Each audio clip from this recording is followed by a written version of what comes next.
Welcome back, everyone, to Global War 1914, Operation Albatross. This is the spring of 1914 for the United States.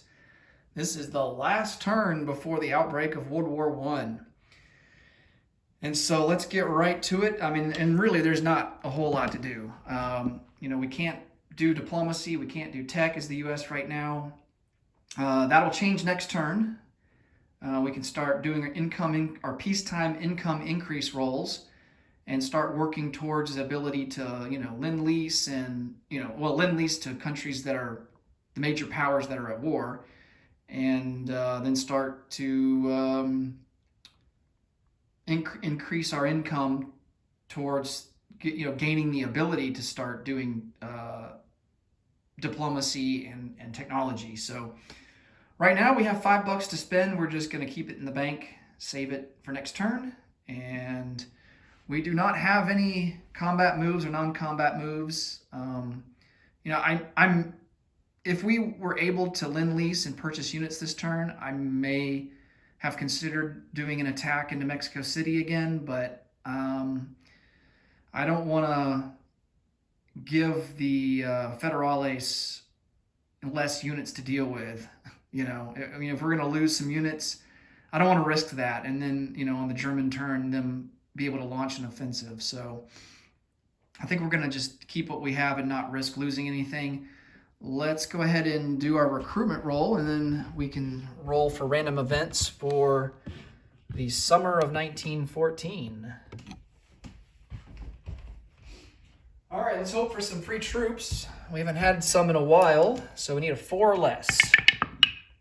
And we just miss it by 1. Oh, such a tease. Okay. Now let's roll for random events.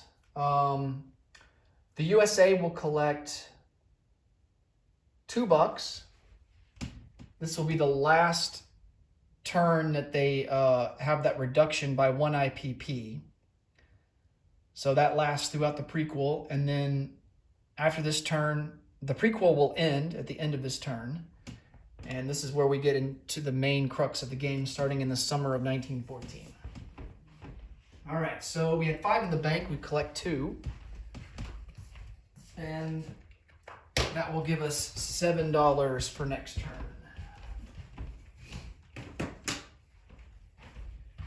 All right, this is going to be the summer of 1914 West. That is a 1.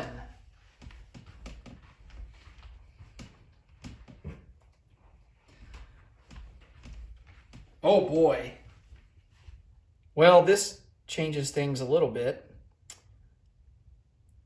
Wow. The Dutch brace for war. The Netherlands moves to neutral on the diplomacy chart. If Japan joins the Central Powers, move the Dutch pre-dreadnought to Java. The British must produce a new British dreadnought on stage 4 of the production chart this turn for 4 IPP. Okay, so we have to add a British dreadnought to stage 4 for 4 IPP. So the British have 6 in the bank, and that will leave them with just 2. And let me get out a dreadnought for them to put on stage 4.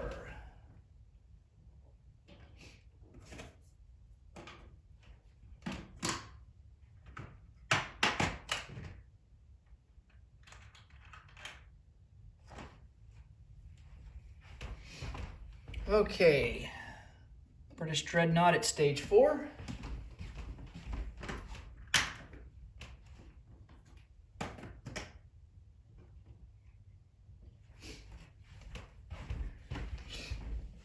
And I'm going to have to write a note for moving that Dutch pre-dread to Java if Japan joins the Central Powers. Otherwise, I'm going to forget. So I'm going to have to write that on the board here. And I guess the big thing is that the Dutch moved to neutral. You know, they're currently at stage 1 in favor of Britain, but it says to move them to neutral. So now they are back to where they were at the beginning of the game. And the Central Powers can start rolling for the Dutch at a 3 or less instead of a 2 or less now. All right, let's do summer of 1914 East. That is a 4. Canada mobilizes. Place 1 infantry and 1 artillery in Ottawa at the cost of 4 IPP. Well, what happens if, Britain only has 2 IPP, so they can't carry this out. The British declaration of war automatically brought Canada into war. However, the Canadian government had the freedom to determine the country's level of involvement in the war. Well, because Britain doesn't have 4 IPP to spend, we're going to have to re-roll this. All right, so we can't carry it out, so we got to re-roll.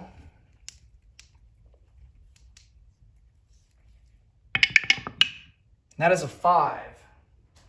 German volunteers place 2 infantry in any German home country territory. Man, that's great for Central Powers. German settlements in Argentina, southern Brazil, Chile, and Paraguay send volunteers to Germany. Okay, now the question is, where do we want to place those 2 free German infantry? Let's see here.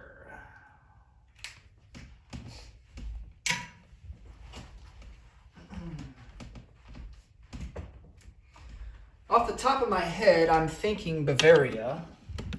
But let's take a look at the situation over here and see where we could use them the most. It might actually be on the Eastern Front.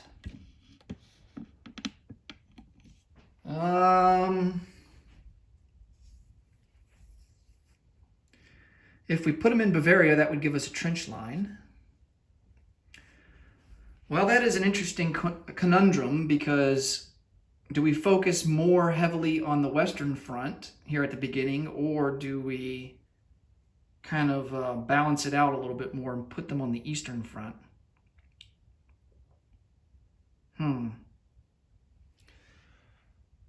I think what I'm going to do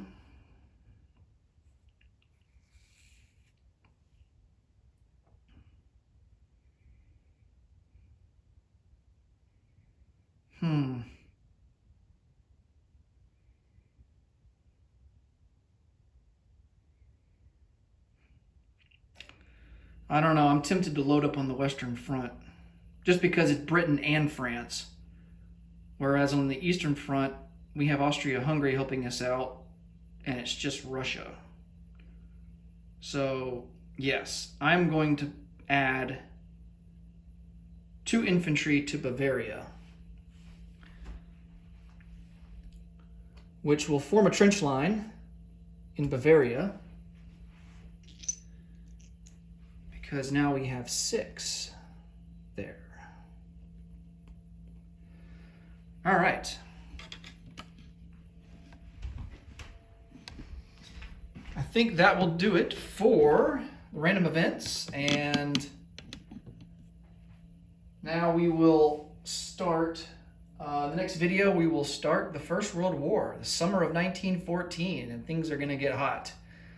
So Germany will kick things off with the beginning of the First World War, and it'll be interesting to see how it plays out. Thanks so much for watching, guys. Until next time, take it easy. Bye for now.